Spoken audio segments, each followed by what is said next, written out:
BTV देख रहे सभी दर्शकों को नमस्कार। मैं सिमरनजीत को लेकर हाजिर हूं देश भर की प्रमुख खबरें। सबसे पहले शुरुआत करते हैं मुख्य खबरों के साथ। राहुल गांधी ने क्रिकेट वर्ल्ड कप में भारत की हार के लिए प्रधानमंत्री नरेंद्र मोदी को ठहराया जिम्मेवार। पीएम मोदी को कहा पनौती मोदी।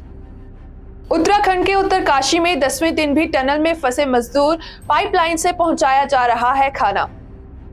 पाकिस्तान ने संयुक्त राष्ट्र सुरक्षा परिषद की बैठक में फिर अलापा कश्मीर का राग। भारत ने पाकिस्तानी दूत के कश्मीर संदर्भ की आलोचना। चित्रकूट में दर्दनाक हादसा, जनरत बस और बोलेरो में आमने सामने हुई टक्कर, 7 की मौत, मरने वालों में 2 बच्चे भी शामिल। अब खबरें विस्तार से। वर्ल्ड कप के फाइनल मैच में ऑस्ट्रेलिया के हाथों टीम इंडिया को हार का सामना करना पड़ा था और वहीं इस फाइनल मैच को देखने के लिए प्रधानमंत्री नरेंद्र मोदी भी स्टेडियम में मौजूद थे, जिसे अब मुद्दा बनाकर कांग्रेस सांसद राहुल गांधी ने पीएम मोदी की तुलना पनौती से की है। राहुल गांधी के इस बयान को लेकर भारतीय जनता पार्टी राहुल गांधी की निंदा कर रही है और वहीं उनसे अपने इस बयान के लिए माफी मांगने के लिए कह रही है। इस संबंध में बीजेपी नेता रविशंकर प्रसाद ने कहा कि राहुल गांधी पीएम मोदी के लिए जिस तरह के शब्दों का प्रयोग कर रहे हैं वह अशोभनीय है। राहुल गांधी को मोदी जी से माफी मांगनी होगी, नहीं तो हम देश में इसको बड़ा मुद्दा बनाएंगे।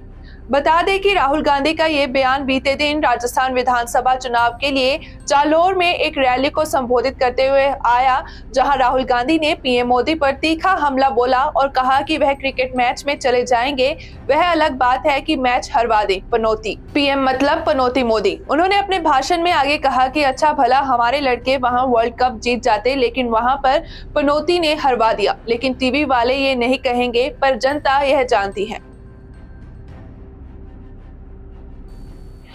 उत्तराखंड के उत्तरकाशी की सिलक्यारा सुरंग में फंसे 41 लोगों को सही सलामत बाहर निकालने का काम 10वें दिन भी जारी रहा।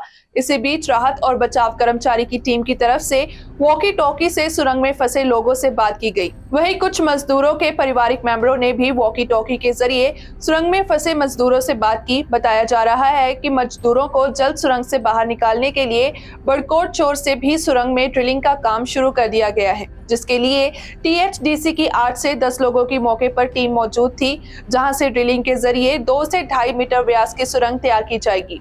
इस दौरान राष्ट्रीय आपदा प्रबंधन प्राधिकरण के सदस्य लेफ्टिनेंट जनरल सैयद अता हसनैन ने जानकारी देते हुए कहा कि मजदूरों की जान बचाने के लिए उन्हें राशन, दवा और अन्य आवश्यक चीजें कंप्रेसर की मदद से सुरंग में फंसे मजदूरों तक पहुंचाई जा रही है। मजदूरों को 4 इंच की पाइपलाइन से सूखे मेवे और अन्य खाने पीने का सामान भी भेजा जा रहा है। इसके आगे जानकारी देते हुए उन्होंने कहा कि सुरंग के अंदर पर्याप्त पानी, ऑक्सीजन शक्ति और रोशनी है और फिलहाल हमारा ध्यान ऑगर मशीन से हॉरिजॉन्टल ड्रिलिंग करने पर केंद्रित है। उन्होंने बताया कि सुरंग पहले से ही बनी होने के कारण वहीं 2 किलोमीटर तक की जगह मौजूद है। इसी के साथ सूचना और प्रसारण मंत्रालय ने भारत के टीवी चैनलों को एक सलाह जारी की है कि वे उत्तराखंड के सिलक्यारा में चल रहे बचाव अभियान को सनसनीखेज बनाने से बचें और सुरंग स्थल के लाइव पोस्ट या वीडियो दिखाने से मना किया गया है। पाकिस्तान ने एक बार फिर संयुक्त राष्ट्र संघ में कश्मीर को लेकर राग अलापा, जिसके बाद भारत ने लताड़ लगाते हुए कहा कि इसे खारिज करने में कुछ सेकंड से ज्यादा समय नहीं लगेगा। पाकिस्तान के संयुक्त राष्ट्र सुरक्षा परिषद यूएनएससी की बैठक के दौरान किए कश्मीर के अनुचित संदर्भ पर यूएन में भारत के स्थायी मिशन में दूत आर मधुसूदन ने कहा, मेरे देश के खिलाफ एक स्थायी प्रतिनिधि की पहले की गई अनुचित और आदतन टिप्पणियों को खारिज करने में मुझे कुछ सेकंड से ज्यादा समय नहीं लगेगा और मैं यहाँ प्रतिक्रिया देकर उन्हें सम्मानित नहीं करूंगा। अंतर्राष्ट्रीय शांति और सुरक्षा बनाए रखने, सामान्य विकास के माध्यम से स्थायी शांति को बढ़ावा देना विषय पर खुली बहस में भारत ने यह जवाब पाकिस्तान को सुरक्षा परिषद में दिया। आपको बता दें कि पाकिस्तान के संयुक्त राष्ट्र दूत मुनीर अकरम ने अपनी टिप्पणी में कश्मीर का संदर्भ दिया। इससे पहले भी आए दिन बैठकों में चर्चा के एजेंडे और विषय की परवाह किए बिना पाकिस्तान लगातार संयुक्त राष्ट्र के विभिन्न मंचों पर जम्मू कश्मीर का मुद्दा उठाता रहा है, लेकिन कोई भी ध्यानाकर्षण हासिल करने में विफल रहता है। भारत अंतर्राष्ट्रीय समुदाय को स्पष्ट रूप से कह चुका है कि जम्मू कश्मीर से अनुच्छेद 370 को हटाना उसका आंतरिक मामला है। इसने पाकिस्तान को वास्तविकता को स्वीकार करने और भारत विरोधी सभी दुष्प्रचार बंद करने की भी सलाह दी। नई दिल्ली ने इस्लामाबाद से कहा है कि वह पाकिस्तान के साथ आतंक, शत्रुता और हिंसा मुक्त माहौल में सामान्य पड़ोसी संबंधों की इच्छा रखता है। बता दें कि आए दिन पाकिस्तान की ओर से आतंकी जम्मू कश्मीर में घुसपैठ करने की कोशिश करते हैं, जिसे कि भारतीय सुरक्षा बल सफल नहीं होने देते। मणिपुर में 3 मई के बाद से हिंसा जारी है। कुकी और मैतेई समुदाय के बीच इस हिंसक झड़प को 6.5 महीने से ज्यादा वक्त हो गया और अब eastern army commander lieutenant general Rana Pratap Kalita ने अपने एक बयान में कहा कि राज्य के सुरक्षा बलों से लूटे गए 4000 हथियार अब भी बाहर हैं। जब तक ये लोगों के पास से रिकवर नहीं होंगे, मणिपुर में हिंसा नहीं रुकेगी।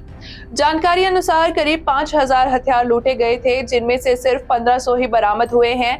कलिता ने यह भी कहा कि भारत में म्यांमार से आए हर व्यक्ति को शरण मिली है, फिर चाहे वह सामान्य ग्रामीण हो, आर्मी या पुलिस का आदमी हो, लेकिन हमने मिलिटेंट ग्रुप्स या ड्रग्स तस्करी से जुड़े व्यक्ति को कभी शेल्टर नहीं दिया। कलिता गुवाहाटी प्रेस क्लब में पत्रकारों से बात कर रहे थे, तभी उन्होंने कहा कि हमारी कोशिश है कि हिंसा रुके, राजनीतिक समस्या के शांतिपूर्ण समाधान के लिए संघर्ष के दोनों पक्षों कुकी और मैतेई को प्रेरित करें, क्योंकि आखिरकार समस्या का राजनीतिक समाधान होना ही चाहिए। कलिता का कहना है कि हिंसा को काबू करने में हमें बड़े पैमाने पर कामयाबी भी मिली है, लेकिन कुकी और मैतेई में ध्रुवीकरण हुआ है, इसलिए कुछ छिटपुट घटनाएं हो जाती हैं। चित्रकूट में बीते दिन को दर्दनाक हादसे में 7 लोगों की मौत हो गई, जिसमें 2 बच्चे भी शामिल थे। जानकारी अनुसार रोडवेज की जनरत बस और बोलेरो में आमने सामने टक्कर हो गई थी, जिस वजह से ये हादसा हुआ। इस हादसे में 4 लोगों की हालत गंभीर बताई जा रही है।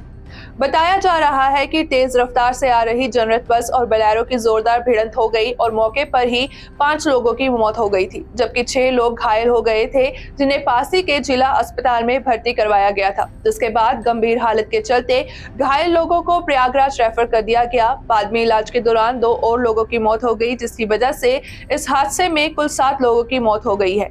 ये भी जानकारी सामने आई है कि बोलेरो में सवार सभी लोग मध्य प्रदेश के पन्ना के रहने वाले थे और प्रयागराज से अस्थि विसर्जन के बाद लौट रहे थे। टक्कर इतनी भीषण थी कि बोलेरो बस के नीचे घुस गई। वहीं बस में सवार 2 यात्रियों को भी मामूली चोटें आई हैं। वहीं इस मामले में एक राहगीर का बयान सामने आया है, जिसने बताया कि वो अपनी बाइक पर जा रहा था जब उसने देखा कि जनरत बस गलत दिशा में जाकर दाहिनी तरफ सामने से आ रही एक बोलेरो को टक्कर मार देती है, जिसकी वजह से ये हादसा घटित हुआ। बस किस वजह से गलत दिशा में चली गई, इस मामले पर अभी भी जांच की जा रही है और पुलिस की तरफ से भी कार्रवाई की जा रही है। डेरा सच्चा सौदा प्रमुख और रेप मामले में दोषी राम रहीम सिंह 21 दिन की फरलो मिलने के बाद हरियाणा के रोहतक जिले में स्थित सुनारिया जेल से बाहर आया, जहां कड़ी सुरक्षा के बीच वह यूपी के बरनावा आश्रम में पहुंचा और उस समय राम रहीम के साथ उसकी मुंहबोली बेटी हनीप्रीत भी मौजूद थी। बता दें कि राम रहीम की इस साल जेल से उसकी तीसरी अस्थायी रिहाई है। इसी बीच श्रोमणी गुरुद्वारा प्रबंधक कमेटी के अध्यक्ष हरजिंदर सिंह धामी ने डेरा प्रमुख को 21 दिन का फरलो देने के हरियाणा सरकार के कदम पर आपत्ति जताई है और कहा है कि वो रेप और हत्या जैसे जघन्य अपराधों के लिए सजा काट रहा है। वहीं उन्होंने ये भी कहा कि डेरा प्रमुख को बार बार जेल से अस्थायी रिहाई दी जा रही है, लेकिन सरकार सिख कैदियों की रिहाई के लिए सिख समुदाय द्वारा उठाई गई आवाज नहीं सुन रही। बता दें कि इससे पहले राम रहीम 30 जुलाई को 30 दिन की पैरोल पर सुनारिया जेल से बाहर आया था। डेरा प्रमुख को जनवरी में 40 दिन की पैरोल दी गई थी और पिछले साल अक्टूबर में भी उसे 40 दिन की पैरोल दी गई थी। और वहीं इसी बीच राम रहीम की रिहाई को अगले साल हरियाणा में होने वाले विधानसभा चुनाव से भी जोड़कर देखा जा रहा है। ईडी ने गांधी परिवार से जुड़े एसोसिएट जर्नल्स लिमिटेड और यंग इंडिया की 752 करोड़ रुपए की संपत्ति जब्त कर ली है। इनमें 662 करोड़ रुपए की संपत्ति एजेएल की और 90 करोड़ रुपए की संपत्ति यंग इंडिया की है। ईडी के अनुसार इन सारी संपत्तियों को गैर कानूनी तरीके से हासिल किया गया था और इन्हें मनी लॉन्ड्रिंग रोकथाम कानून के तहत फिलहाल अस्थायी रूप से जब्त किया गया है। बता दें कि ईडी के आधिकारिक बयान के 2014 में दिल्ली के मेट्रोपॉलिटन मैजिस्ट्रेट ने एक शिकायत का संज्ञान लिया था। उसी आधार पर यह कार्रवाई की गई है। वहीं मेट्रोपॉलिटन मैजिस्ट्रेट के इस संज्ञान को दिल्ली हाई कोर्ट और सुप्रीम कोर्ट में चुनौती भी दी गई थी, लेकिन कोई राहत नहीं मिली। ध्यान देने की बात है कि इस मामले में कांग्रेस की पूर्व अध्यक्ष सोनिया गांधी और राहुल गांधी दोनों आरोपी हैं और फिलहाल जमानत पर बाहर हैं। अदालत ने अपने आदेश में कहा था कि यंग इंडिया समेत 7 लोगों ने गलत तरीके से एचएएल की संपत्तियों पर अपना कब्जा कर लिया था। मामले में ईडी ने अदालती आदेश का हवाला देते हुए विस्तार से बताया कि यंग इंडिया को विशेष रूप से एचएएल की संपत्तियों को हथियाने के लिए बनाया गया था। दरअसल एचएएल की स्थापना अखबार और पत्रिकाओं के प्रकाशन के लिए आजादी के पहले किया गया था और इसमें देश के पहले प्रधानमंत्री जवाहरलाल नेहरू समेत 1000 शेयर होल्डर्स हैं। ईडी के अनुसार घाटे में चल रहे एचएएल को कांग्रेस पार्टी से 90.21 करोड़ रुपए का लोन दिया था। एचएएल से लोन वापसी की संभावना को नहीं देखते हुए कांग्रेस पार्टी ने एक नई कंपनी यंग इंडिया को यह लोन महज 50 लाख में बेच दिया। सोनिया गांधी और राहुल गांधी दोनों यंग इंडिया में निदेशक हैं और 36% के शेयर होल्डर्स भी हैं। म्यांमार के सैन्य शासन विरोधी समूहों और सरकारी बलों में संघर्ष बढ़ता जा रहा है। इसी बीच भारत ने बीते दिन को अपने नागरिकों से पड़ोसी देश की गैर जरूरी यात्रा से बचने की सलाह दी है। साथ ही वहां रहने वाले भारतीयों को यांगून में दूतावास में रजिस्ट्रेशन कराने का परामर्श जारी किया। 2021 में म्यांमार में मौजूदा संघर्ष शुरू होने के बाद से बड़ी संख्या में पड़ोसी देश के नागरिकों ने भारत में शरण ली है। संयुक्त राष्ट्र के मुताबिक म्यांमार में पिछले महीने से तेज हुई लड़ाई के कारण करीब 90,000 लोग विस्थापित हुए हैं। भारत सरकार की ओर से जारी एडवाइजरी में कहा गया है कि म्यांमार में खराब होती सुरक्षा स्थिति के मद्देनजर सभी भारतीय नागरिकों को गैर जरूरी यात्रा करने से बचना चाहिए। जो लोग पहले से ही म्यांमार में रह रहे हैं उन्हें सावधानी बरतने और हिंसा प्रभावित क्षेत्रों से दूर रहने की जरूरत है। सड़क मार्ग से अंतरराज्यीय यात्रा करने से भी बचा जाना चाहिए। विदेश मंत्रालय ने म्यांमार में रहने वाले भारतीय नागरिकों को यांगून में भारतीय दूतावास में पंजीकरण करवाने के लिए भी कहा है। दूसरी ओर मिलिशिया समूह पीपल्स डिफेंस फोर्स के साथ भीषण मुठभेड़ के बाद भागकर मिजोरम आए म्यांमार के 29 सैनिकों को रविवार को उनके देश वापस भेज दिया गया। एक अधिकारी ने यह जानकारी दी। इसी के साथ मिलिशिया समूह की ओर से हालिया मुठभेड़ में सैन्य बलों के शिविरों पर कब्जे के बाद भारत आए म्यांमार के अब तक कुल 74 सैन्य कर्मियों को उनके देश वापस भेजा जा चुका है। ये 29 सैनिक 16 नवंबर को भागकर उस समय मिजोरम आए थे जब अंतरराष्ट्रीय सीमा से कुछ किलोमीटर दूर म्यांमार के चिन राज्य के तुई बुअल में उनके शिविर पर पीडीएफ से संबंध एक स्थानीय मिलिशिया समूह चिन नेशनल डिफेंस फोर्स ने कब्जा कर लिया था।